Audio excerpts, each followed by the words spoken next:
Now there's all kinds of different people in this world. There's only one pie. Hey everyone, and welcome to the Team Made Apart podcast, the podcast designed to teach those who work remotely and those who hire them how to work better together. I'm your host, Ryan Rogar. Before we get started, as always, today's show is brought to you by teammadeapart.com. Team Made Apart features articles, tools, and resources designed to teach remote workers and those who hire them how to work better together.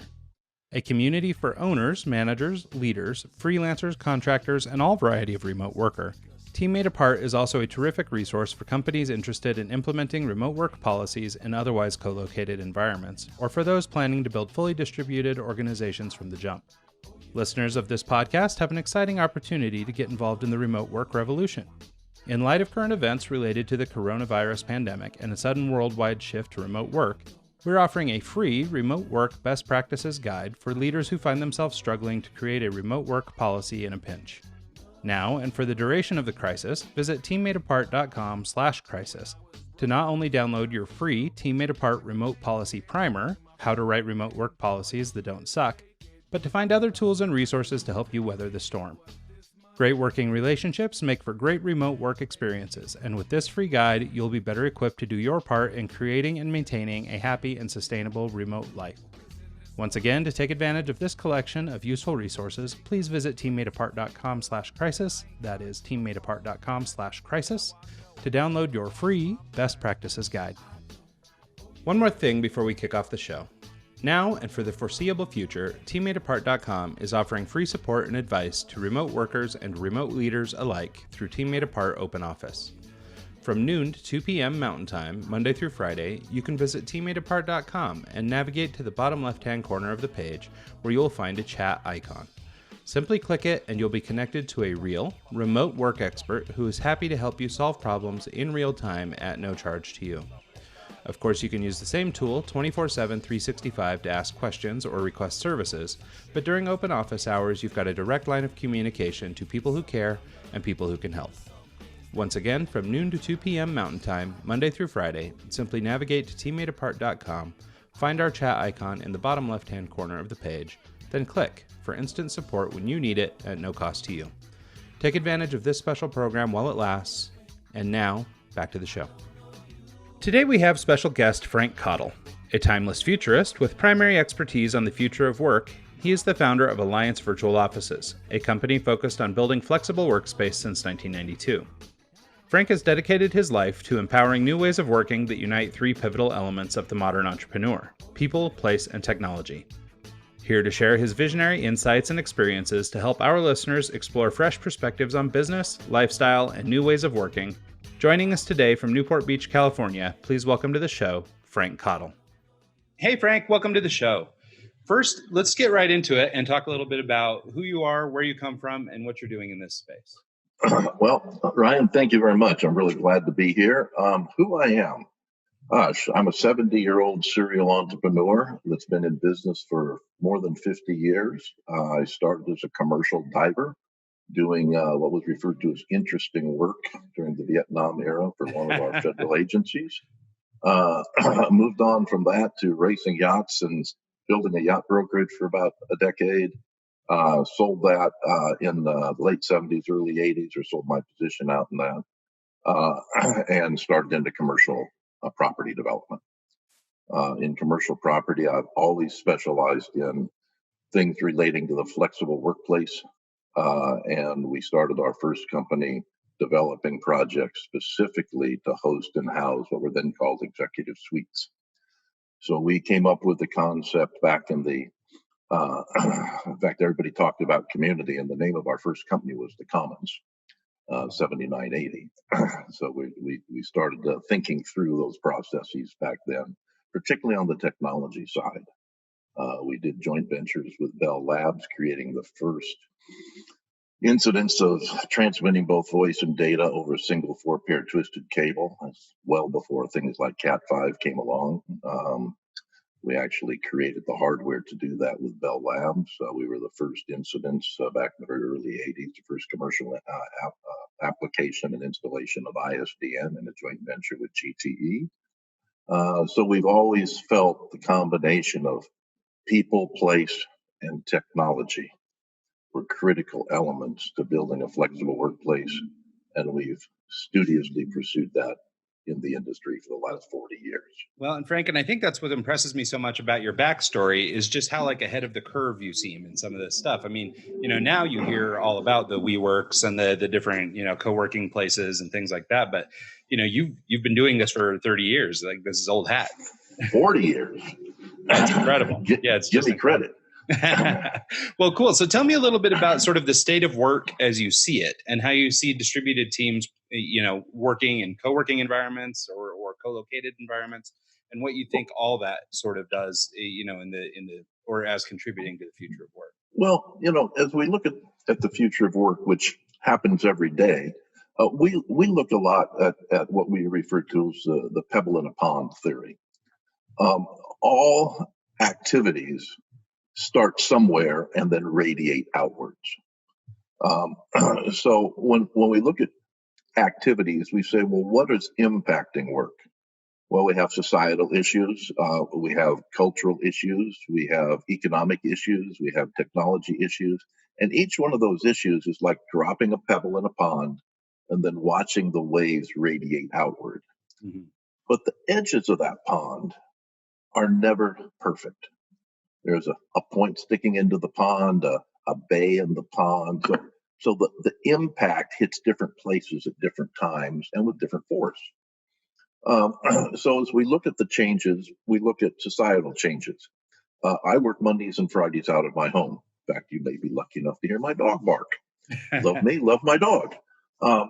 So that wasn't acceptable 10, 20 years ago for a senior executive in a company.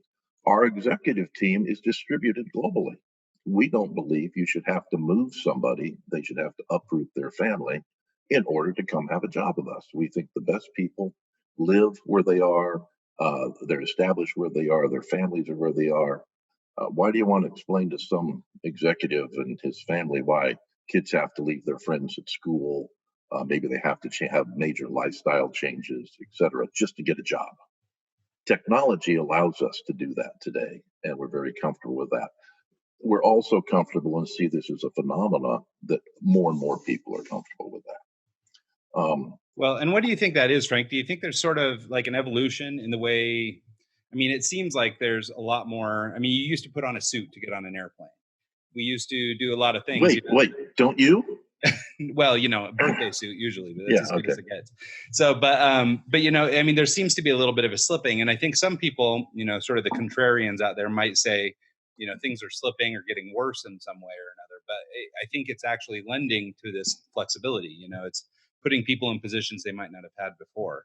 What do you think is sort of happening there? Like, what does that shift mean to you? Well, I think the shift really is a global comfort. You might have used to put on a suit to get on an airplane, or someone in my generation might have. I never did because I come from a beach town, and I've always worked casually, even when I'm in Europe. In fact, years ago, I was giving a presentation in front of the Bundesverband, a big business group in Germany. We were in Dusseldorf. And I had this big group, maybe 1,000 or 500 to 1,000, I don't remember now, German executives there. And they wanted to talk about the future of work. And this was 20 years ago. And so I was a keynote speaker, and I looked across this sea of gray suits in front of me. And I made my presentation. It was okay. And the very first question I got was, how come do you come dressed suchly to speak to us? Because I was wearing khakis and a Hawaiian shirt. It was summertime, and I thought for just a moment, I said, well, I wanted to honor them by wearing my native attire. Well, and they all agreed. They all said, oh, yes. Well, that makes sense. So cultural differences, geographically driven in a lot of cases, have held us back, and we try to normalize. You go to Germany, you wear a gray suit. You go to London, you wear a red tie, that sort of thing. But today, it's production. It's how much can you create that's important. And I think that's a really good you distinction. still want to dress nicely and civilly and not be sloppy at anything you do. I don't want to have a ZZ Top type beard. Okay, I probably date myself just by mentioning that. Um, but what matters is your ability to create and produce. And I think people have gotten much better at listening and much more concerned with looking. Yeah, no, If you I think think about that in business today, I think that's a skill set that has evolved. We listen to each other much better today, and we look at each other a lot less. Yeah, I think that's true. So, and I think it's a really great distinction you make, this idea of sort of, I mean, your joke about being, your native attire, but I think it's sort of maybe symbolic of, sort of a worldwide tempering or coming to terms with people have their differences and, embracing those. And that's okay. Like, it's all right for you to not be the same as us in Germany or whatever. And I think that sort of, I don't know, it seems symbolic of sort of the kind of acceptance you would need to really advance remote work as a career, as a platform. It is. You let people be who they are, where they are, and that's a very important thing to consider as you're moving along. At least that's my view. Yeah, that makes sense. So one of the big missions or big objectives of Team Made Apart is this idea of, sort of advocating both on behalf of the workers, but also on behalf of the employers. And so I like to try and ask a couple questions from each side of that coin. First, I wanted to get into some of these worker questions. So in your mind, how does co-working stand up against simply working from home or your coffee shop du jour? Like, why would you choose to go to a co-working facility versus just, somewhere you can go work for free or cheap? Well, number one, let's take working from home, because I mentioned 2 or 3 examples there. Let's take working from home. I can work from home because I have a dedicated library and office just for that purpose. We were talking about bandwidth a bit earlier. I've got about half a gigabyte of bandwidth just for me, selfishly, in my one laptop. Mm-hmm. That's it.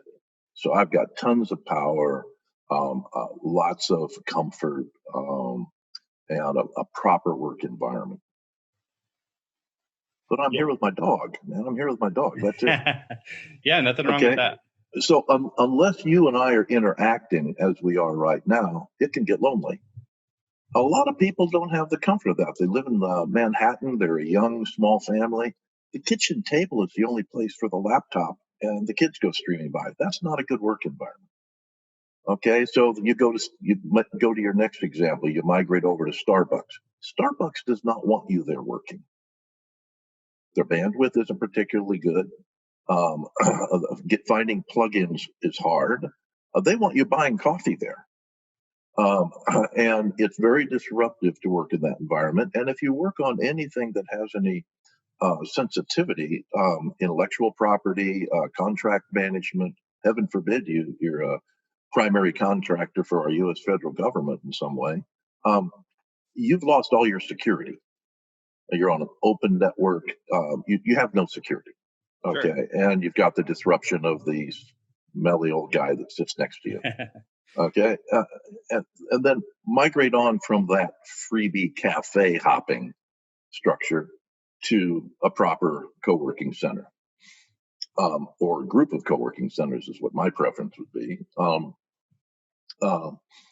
In a business or a co-working center, you have all the people, place, and technology facility, and hopefully you've got some good relationships there, not just with the staff that runs the place, but with some of your peers that are doing just what you're doing, and it becomes a very collegial and friendly environment.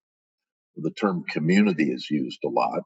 I like it some ways, but community is kind of like good sex. Everybody has a different definition. Okay, so what community means to one group is entirely different to another. What it might mean to you is entirely different from what it might mean to me. The concept of community is very much like the concept of family. A community can be equally productive or dysfunctional. Yeah, just depends on the community. I think that's true.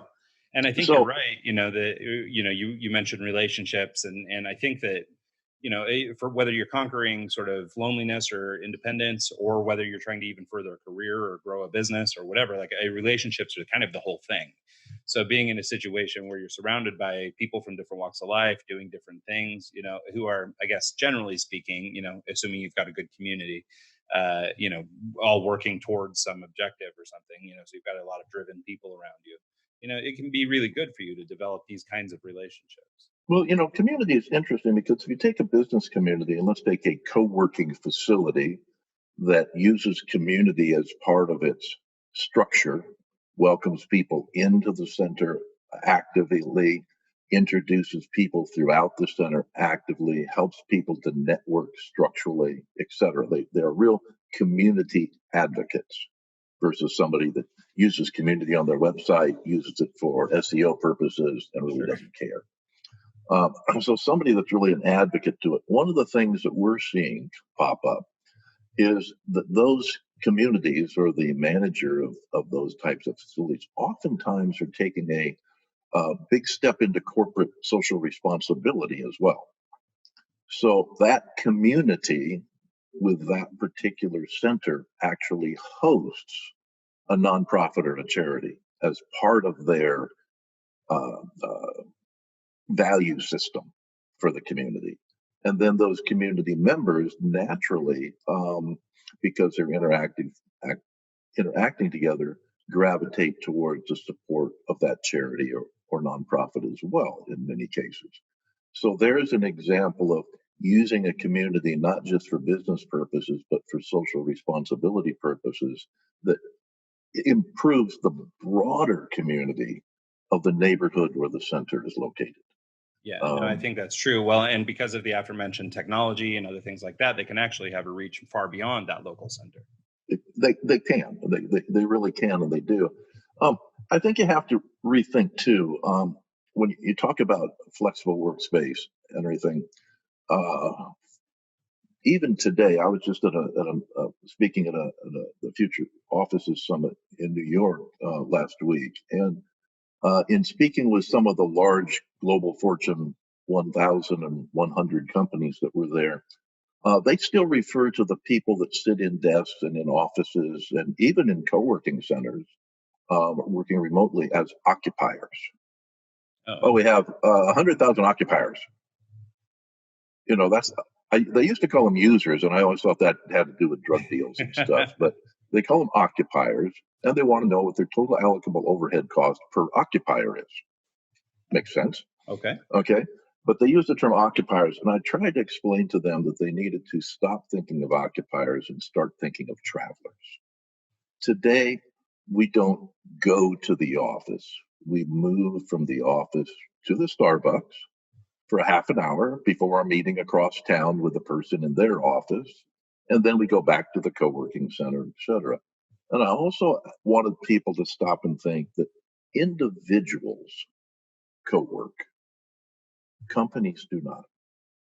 Companies need privacy. They support their own culture. So if you and I, as sort of gig economy people, or maybe just independently employed by a large company as individuals, we would want to go and become part of that larger community in a co-working center. Very, very supportive. But if we started a company and hired 10 people and we're developing the newest magic techno widget, we'd have intellectual property to protect. We wouldn't necessarily want to be working out in the open. We'd have our own corporate culture to create. And we might be a little bit noisy and cliquish. So we don't fit into that community anymore. Yeah, no, So it's interesting that you bring that up. I just recently left a co-working facility that I was working out of, and the reason was, like, I can understand their perspective and mine, but, I'm a solopreneur individual that was coming in and working much like you've described. And then what was happening is they were filling their space with these, little San Francisco or Bay Area companies that were looking for like off-site offices here in Salt Lake sure. City.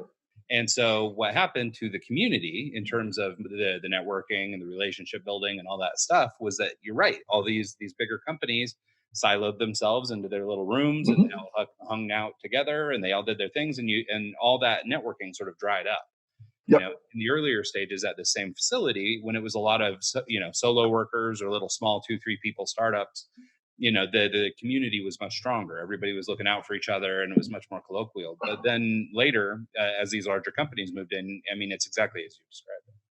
Well, if you look at employment basis, most people work for a company. We all talk about solopreneurs and that sort of thing. And that the term's been around for decades and decades. But the reality is, um, in the 06, 07 period, as our economy went into a slide, started going into a slide, there were a lot of people coming out of college. They couldn't get jobs. And, I'll tell you, if I'm a 24-year-old and I'm going into the bar and trying to hustle up a date or something, I'm not going to say, "Oh yeah, I'm unemployed." Yeah, I would that's say, a "Oh, hard sell. I'm over at the really cool little co-working center down the street, and I'm building the newest app that I'm going to sell to. An entrepreneur. Okay, I'm doing this. I'm doing that." Well, you can cloak yourself in positively, not negatively, positively in a co-working environment and do that. But 4 or 5 years later, I was pretty successful with that dating thing, and I found the right one, and we got married. We have a kid, and the economy is pretty good now. And Google offered me a great job. Guess what? I'm that young millennial, unemployed, solopreneur, entrepreneur. I'm now 30 years old. I've got a great job with Google or Semantic or somebody, and I've just moved to the Silicon Slope where you are in Salt Lake City. And wow, I've made it. I need a different environment. I have matured. Yeah. So the market of customers, if you will, for the co-working industry is maturing. And we forecast this back in 07, 08. So this is what's going to happen, guys. And I almost got thrown out of one of the very first big co-working meetings. We were talking about design, and everybody's saying, "Oh, open office, got to be this, got to that, got to have the community all talking to each other." And I said, "Guys, each year for the next 5 or 6 years, you're going to convert 10% of your space to private offices. It's going to migrate about that pace till you get about 70% private, about 30% total flex open, hot desking, etc. Booze, hisses, throw the old guy out of the room, that sort of thing. But that's what has happened. Co-working is maturing as a product, not just the community is maturing, and we're a very reactive industry. People need things, we create them and fulfill the need. And right now, we have more company builders than pure independent entrepreneurs. Mm-hmm. Yeah, it seems to be The design is changing, the services are changing to be a lot more sophisticated and a lot more company oriented. Yeah, well, and I think that makes sense. I mean, even in my experience in the co-working facilities down here, there's a large audience of, or a large swath of these people that are, startup founders, people who are trying to get businesses going, and it seems like a lot of them, just as they've grown and exploded in different categories, they start in the co-working space, kind of to get things off the ground, and then, like you said, they have to eventually go on and start forming their own corporate culture and all this other stuff. So eventually they move on to their own suite, and then ultimately their own building or something. And so it almost seems like this co-working for them, at least the way they're using it, is sort of this stepping stone. Well, what you reference in your own neighborhood of seeing companies come in, you're referencing tech companies from the Bay Area moving to Salt Lake and opening branch offices and stuff. That's the flip side of the phenomena. Why are those tech companies using co-working and business center type space? First, war for talent. They cannot recruit effectively unless the HR department, coordinated with the facilities management department, has a good flexible workplace program. People don't want to commute 2 hours to the headquarters. They want more flexibility. So the creation of flexible workplace programs as a requirement to even be in the game of the war for talent is one side of it. The other side of it is large corporations have a lot of pressures for performance, for their stock value. And they have realized that they get rewarded more for cleaning the debt off of their balance sheet than they do even for more earnings. So there's a huge, I won't call it race, I'll say migration of all companies to balance the cyclicality of their workforce with the cyclicality of their debt for their facilities. And leases are a debt. So if your average employee life cycle is 7 years, you want your average lease life cycle to be 7 years, not 10 or 15 like it was previously. Mm-hmm. And if you can shed that excess debt from your balance sheet, you materially improve your stock value and your stock performance. So that the combination of you've got to win the war for talent and you've got to shed debt, leasehold debt off your balance sheet is critical. And our industry is known for 1 year service agreements. So no debt. Yeah, no debt. Every occupier that you move out of a 10-year lease property and into a 1 year service agreement property, that represents probably $20,000 worth of debt that comes off your balance sheet. Oh, interesting. Okay, Yeah, no, so that's a big sense. driver. Yeah, that makes sense. That would be a large motivator. I mean, some of it, seems, cost-based in the first place. I mean, obviously it's cheaper to start this way. So it makes sense that these younger companies or less mature companies are starting in this way. Well, for all companies, for that matter. I mean, if let's assume that you and I are each startups, Mm-hmm. and we each want to borrow $1 million. We want to get $1 million invested from a venture capitalist. Okay, and I've got a good idea, and you've got a good idea. And our ideas are equal.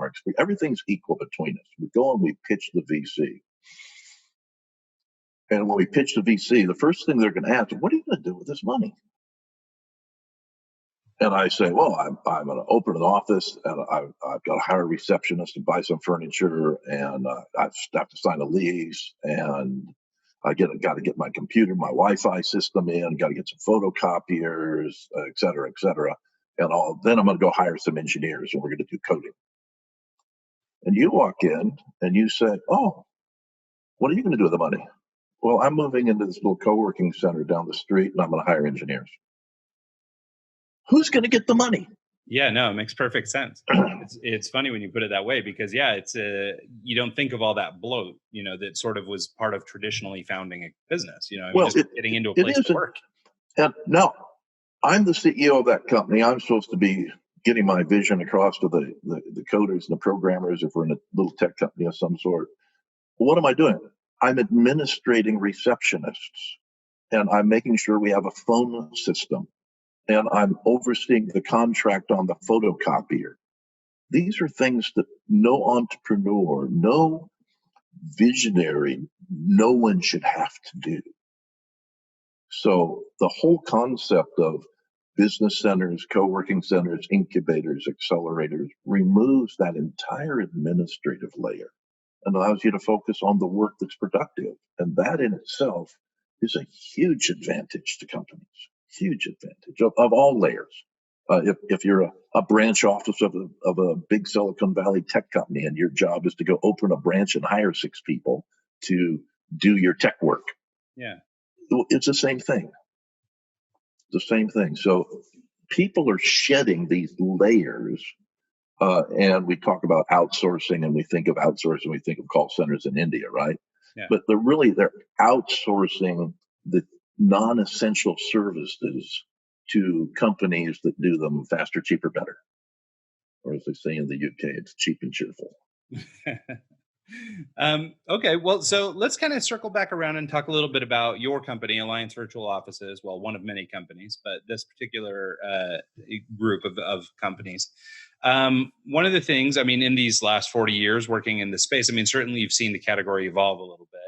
How do you think can you talk a little bit about sort of that evolution, where it began as executive suites and how it sort of worked its way into co-working or co-working as we know it, and, where you think it's going from here? Well, we started as a property development company, and we did land banking. So we bought a piece of dirt on the edge of a large master planned commercial development, usually We focused with Prudential, Irvine Company, Trammell Crow, Chevron Land, Mobile Land, really big projects. And we'd buy a little piece out on the edge that wasn't mature yet, and we'd put up a building that was dedicated, and we had extra entitlement. So we were land banking, and we ran the buildings for 5 to 10 years each, and then we sold them all. We sold because we built a 30, 40,000 foot building, but we had entitlement for 400,000 feet. So we sold that entitlement, really. But we learned to run executive suites or business centers, as they became known as we were selling back then. So call that from 80 to 90. From 90 to 2000, myself and a couple partners, we all joined together and we created the Alliance Company. There were 3 of us, and we called it Alliance. Made sense? Yeah, it stands to reason. We both worked independently under that one brand. We had a 4th company that was our brand company that owned the Alliance name and business processes. We did all of our contracting, purchasing, HR work, et cetera, through that company. Then ran our independent business centers. And we built, in the aggregate, between us about 195 centers across the U.S. Between 90 and 2000. And that, at that time, we were the largest privately held company in the industry. That company got merged and sold into a couple of pieces, but mostly merged into a merge with a company called Frontline Capital that also owned HQ Global Workspaces. What I decided, one of my motivations for wanting to sell out of the operating company is I made a decision in the late 90s that I preferred to own the customer and not the center. And I wanted to have technology companies rather than physical space operating companies. Mm-hmm. I wanted to clean up my balance sheet, if you will. Sure.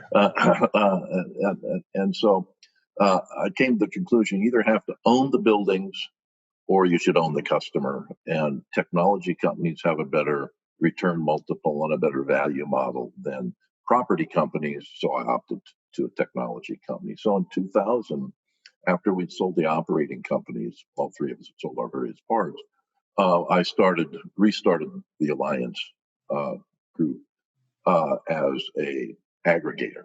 I looked around the world and I said, I understand travel. I'd invested in a company called Highmark, which is the largest data aggregation and reporting company in the travel industry. So I understood big data. I understood travel very well, how that industry worked. And decided that I wanted to model something after what was going on in travel. And I looked at Expedia as it was spinning out of Microsoft, because we had another company called Supply Chain that we sold to Microsoft. So we got to know some of the guys over there and thought travel and real estate were aligned. So we created the Alliance Virtual System, which is a aggregator, just like Expedia is. But instead of working with hotel rooms, we work with offices, virtual offices, co-working plans, live reception plans, meeting and conference rooms, call center management, things of that nature. So everything you need. But someone can come to us and say, hey, I need 10 offices in 10 countries in 10 cities, and I need it all in 10 minutes. And they can literally just go into our website and book and open offices globally. Same way you'd get hotel rooms or airlines or things of that nature. So I tried to shape our company around that. We were the first people within our industry globally to do that. And it's a great idea. We've had a prior conversation and we talked a little bit about this leftover space, or the space that just sitting there unoccupied, and how, a system like what you've done with Alliance has made it easier to fill those spots, not unlike Correct. the way the hotel business does it with, Priceline and things like that. Uh-huh. You guys are doing that with remote work. And I think what I like about it so much is the flexibility it allows a person like me who flits around a little bit and is looking for somewhere to work wherever I am. I can land in Amsterdam and jump on alliancevirtualoffices.com and pull up a property or 10 in Amsterdam, book a tour, go decide if that's going to be the place for me, and then I'm set for the next month. and Yep. it's Or all as easy you as can putting a actually hotel. do that from Salt Lake City. So when you arrive in Amsterdam, it's all ready for you. Yeah, Um, it is very cool. so it works out quite well. And we have a variety of companies like Alliance Virtual that we're partnered with or invested in. One in the UK, based in London, called Your City Office, which does exactly the same thing, but based on UK culture that you're talking about and business practices. And then another in the Netherlands for Northern Europe called Flexido. You know, same exact model, same back end, same tech, same everything, just different brands on the front Yeah. primarily. And we're invested in those companies as partners. And we're always looking. We have a Alliance Capital Group, and we look now with a private equity fund, and we look now and invest in companies in the prop tech sector that have to do with flexible work. So that's a big part of our business model now. Is we started as a developer, we became an operator, we became a tech company, and now we're an investor. And I see that model, that investment model, in the technology of flexible work being our next decade of activity. Yeah, well, I think it makes sense. I mean, that feels like a pretty, like a smart life cycle of a business to sort of chase each component as you're, living the circle or, enduring the circle of life, to use Lion King terms, I guess. I can see me perched up on a rock overlooking the Serengeti. Well, see, and then you could go back to your co-working space that you booked there. So that it would be great.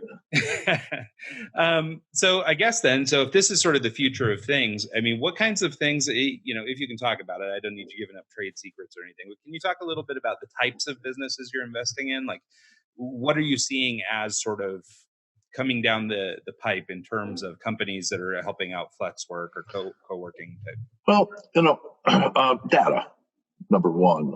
Everybody needs to know what's going on. And the more remote you get, the better your data has to be. We have a little mantra inside of the company that says, get the data. Data becomes information, which turns to knowledge, and knowledge allows action. So get the data.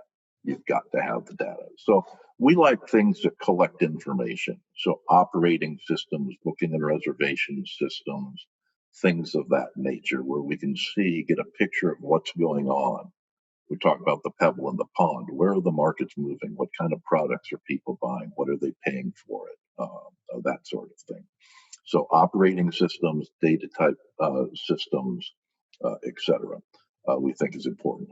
Things like telephony, things like communication systems, we think is beyond our scope and scale. So we're very data focused in what we're looking at. Yeah, no, I think that's awesome. Can you talk about so if you're trying to start, maybe you're going to start a company and you want to try and include some sort of remote operations plan. You're trying to figure out how to include remote workers in your workforce. How would you, I guess, advise somebody, as somebody coming from the co-working and the flexible working space and who has experience, a broad swath of experience in that space? How would you advise founders and, maybe I think I'm thinking more like companies who are sort of co-located now. And we discussed sort of getting debt off of balance sheets and things like that as one strategy.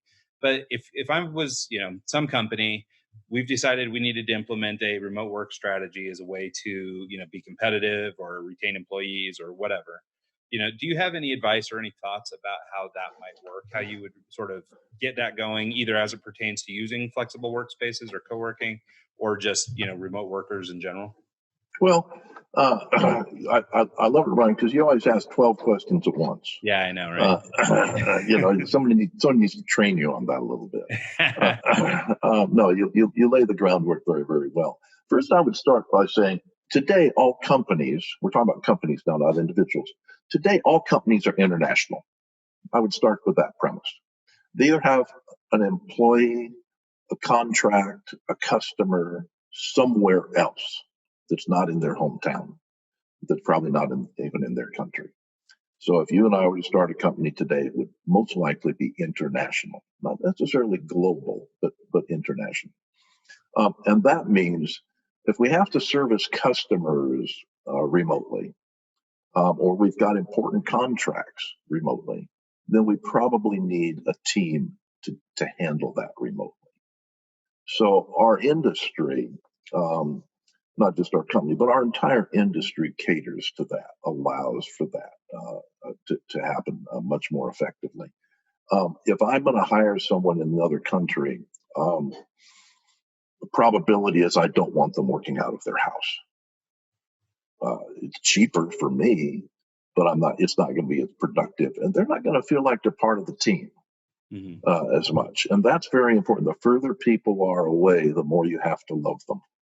Okay, you have to bring them in the further away they are, make them feel as if they're part of your culture. Well, I think you're right, because the only way they can buy into corporate culture or even really give a crap about what you guys are doing for work is, they have to have some skin in the game. They have to feel. They do, and they have to know that you've got skin in their game too.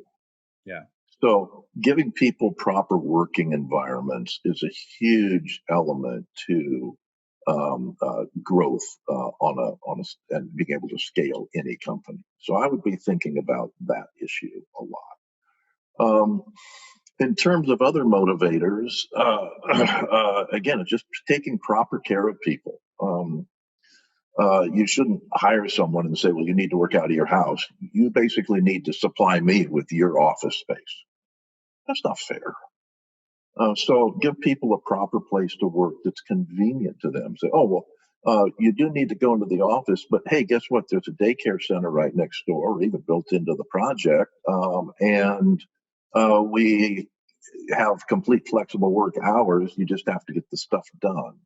But we want you in a proper work environment. That's an important and engaging element when you're trying to build a team. Well, it seems like that's a topic that I'm seeing a lot in the news lately, is this idea that if you can work from home, should your employer be paying for your internet or a portion of your heat or all these things, right? Actually, there have been several employee-related lawsuits over the last decades on just that issue. Hey, I've been supplying you an office for the last 5 years. You just fired me. I'm suing you for the back rent you haven't paid. Yeah. The other thing comes in a proper work environment from a safety point of view. We've seen instances of legal actions where employers were sued by their employees or their families of employees as a result of an accident occurring in or around the office. Kid sticks his finger in the back of a photocopier that's mounted in the kitchen, etc. Yeah. We've seen proper work environment issues. And again, these are things that you should not burden the team members with. You should not burden them with that. You should be constructive to their lifestyle, not destructive to it. And that's all part of building a good company overall. And if your business model doesn't allow you enough profit to do things properly, well, you're not prepared to scale, or you need to go to work for somebody else that has enough profit in their product. Right. So I think that's very important. Yeah. Well, and I think, it's interesting. I'm seeing, as we've kind of run around in this conversation, we keep coming back to these people problems, right? It's really about how you treat people, the relationships you're developing, all those sorts of things. And factoring in people from the beginning versus looking at it from the other direction, where I'm a company and I'm just trying to save money, or I'm a company and, the proper motivation seems to go a long way in this world. Well, the old saying, a true leader every once in a while needs to look back over their shoulder and make sure everybody's still behind them. And that's very, very important, is not being so conceptual or so visionary, so excited about your growth that you don't make sure that the entire team is growing along with you. And that's really, really critical. Yeah, well, and I think it's also sort of in parallel with that, as you're a nautical guy, the rising tide raises all ships kind of thing. Right. And right. so, and I think it's a matter of, making sure that you're all lifting together, and again, I think it comes back to proper motivation.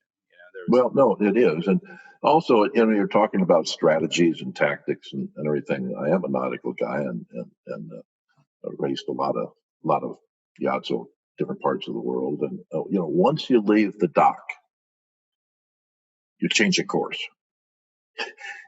Tide shift, wind shifts, weather comes in, a competitor has a different angle of attack on the wind because of a different level of efficiency than you have, and you have to figure out what to do with it. So the moment you start a company, you have to change course. And I know as we raced through the years, we found that whoever steers the least with the rudder goes the fastest.